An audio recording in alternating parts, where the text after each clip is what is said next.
നമസ്കാരം. സ്വാമിയെ ശരണമയ്യപ്പ. കഴിഞ്ഞ ദിവസങ്ങളിൽ മണ്ഡലകാല വ്രതത്തെക്കുറിച്ച് അതെങ്ങനെയാണ് നാം ചെയ്യേണ്ടത് എന്നതിനെക്കുറിച്ച് ചിന്തിച്ചു വരികയാണ്. അതിൽ മാലയിടുന്ന കാര്യം നോക്കി ഒന്ന് രണ്ട് കാര്യം കൂടി അതിലേക്ക് ശ്രദ്ധ ചെലുത്തുവാനായിട്ടുണ്ട്. ഇന്ന് നമുക്ക് മാർക്കറ്റിൽ ലഭ്യമായ മാലകൾ കുറച്ച് ദിവസത്തിൽ തന്നെ പൊട്ടിപ്പോവുകയാണ്. കാരണം അതിൻ്റെ ക്വാളിറ്റിയൊക്കെ പോയി. അപ്പോൾ അതിൽ ദോഷമുണ്ടോ എന്നുള്ളൊരു ചോദ്യമാണ്. തീർച്ചയായിട്ടും അത് മനസ്സിലേക്ക് കയറ്റേണ്ടതില്ല. സാധിക്കുന്ന രീതിയിൽ നല്ലൊരു മാല വാങ്ങിക്കുവാൻ ശ്രമിക്കുക. അങ്ങനെ പൊട്ടിപ്പോവുകയാണെങ്കിലോ, ഇനി ആറ്റിൽ കുളിക്കുന്ന കുറേ ആൾക്കാരുണ്ട്, ആറ്റിൽ ഇനി ഒഴുക്കിൽപ്പെട്ട് മാല നഷ്ടപ്പെടുന്ന ആൾക്കാരുണ്ട്. എത്രയും പെട്ടെന്ന് അടുത്തൊരു മാല വാങ്ങിച്ച് ധരിക്കുക എന്നുള്ളതാണ് നമുക്ക് ചെയ്യാൻ പറ്റുന്ന പോംവഴി.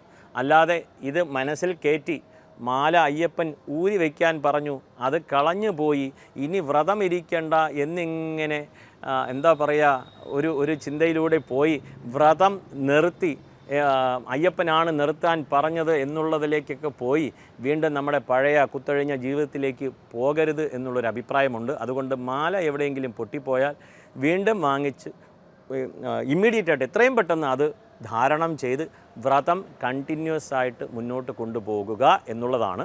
വ്രതത്തിലേക്കുള്ള അതിനെ ചിന്തിപ്പിക്കുന്ന ഒരു ഉപാധിയായിട്ടാണ് മാലയെ കാണേണ്ടത്. അത്രയധികം പവിത്രമാണ് ശബരിമലയ്ക്കുള്ള ഈ മാല ധാരണം. ഇനി നമുക്ക് അടുത്ത സ്റ്റെപ്പിലേക്ക് കടക്കാം. നിത്യവും ചെയ്യേണ്ടതായിട്ടുള്ള ഒന്ന് രണ്ട് കാര്യങ്ങളാണ്. രാവിലെയും വൈകിട്ടും കുളിക്കുക എന്നുള്ളതാണ്. പ്രഭാത സ്നാനം.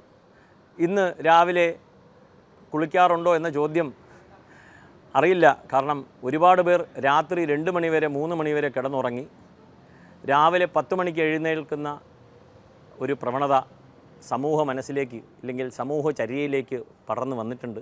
നൈറ്റ് ലൈഫിൽ നിന്നൊക്കെ ഇന്ന് നൈറ്റ് ലൈഫിൽ മുന്നോട്ട് പോയില്ലെങ്കിൽ അവരെ പിയർ പ്രഷറാണ്. അത് പോയില്ലെങ്കിൽ അവരെ കളിയാക്കും, ഒതുക്കി വയ്ക്കും. അതുകൊണ്ട് കുട്ടികളും അങ്ങനെ ആയി തുടങ്ങി. എന്നിരുന്നാലും ശരി, രാവിലെയും വൈകിട്ടും പ്രഭാതത്തിൽ സ്നാനം ചെയ്ത് അടുത്തുള്ള ധർമ്മശാസ്താവിൻ്റെ ക്ഷേത്രത്തിൽ പോവുക. ഇനി ചിലപ്പോൾ ഒരുപക്ഷെ ധർമ്മശാസ്താവിൻ്റെ ക്ഷേത്രം അടുത്തില്ല എങ്കിൽ അടുത്തുള്ള ഏതെങ്കിലും ക്ഷേത്രത്തിൽ പോകണം എന്നുള്ളതാണ്. കാരണം നമ്മുടെ ഒരു ചിട്ട, ഒരു ജീവിതക്രമം, പുതിയ ചിന്തകൾ, ഒരു വ്രതമായിട്ട് മനസ്സിനെയും ശരീരത്തെയും ഒരു കൺട്രോൾ വരുതിക്ക് വരുത്തുക എന്നുള്ളതാണ് ഈ വ്രതം കൊണ്ട് ഉദ്ദേശിക്കുന്നത്. അയ്യപ്പൻ്റെ അനുഗ്രഹമൊക്കെ തീർച്ചയായിട്ടും ഉണ്ട്. അതിലേക്കൊന്നും കടക്കുന്നില്ല, ഭക്തിയിലേക്ക് കടക്കുന്നില്ല. ഇതിലൂടെ ഈ മണ്ഡലകാലം ഈ ചിന്തയിലൂടെ നാം ഉദ്ദേശിക്കുന്നത് ഉദ്ധരേത് ആത്മനാത്മാനം എന്നുള്ള ഭഗവത്ഗീത വചനം തന്നെയാണ്. നമ്മളെ തന്നെ ഉയർത്തണം, വേറെ ആരും ഉയർത്താൻ ഉണ്ടാവില്ല. തത്വമസി എന്നുള്ളത് അറിയാൻ വേണ്ടിയിട്ടുള്ളതാണ്. അപ്പോൾ ഇവിടെ സംക്ഷിപ്തമായിട്ട് പറയുവാൻ ഉദ്ദേശിച്ചത് രാവിലെയും വൈകിട്ടും സ്നാനം ചെയ്ത് വീട്ടിൻ്റെ അടുത്തുള്ള ഏതെങ്കിലും ക്ഷേത്രത്തിൽ പോയി ഒരു 20 മിനിറ്റോളം പ്രാർത്ഥിക്കുക എന്നുള്ളതാണ്. പ്രാർത്ഥിക്കുക എന്നുള്ളത് നാമജപമാണ് എന്നുള്ളത് ഓർക്കുക. ഇന്നത് വേണം ഇന്നത് വേണ്ട എന്നുള്ള ഒരു പ്രാർത്ഥനയല്ല, നാമജപമാണ് ഇവിടെ ഉദ്ദേശിച്ചത്. നാമജപം ഏവർക്കും അറിയാം, അതിലേക്ക് കടക്കുന്നില്ല.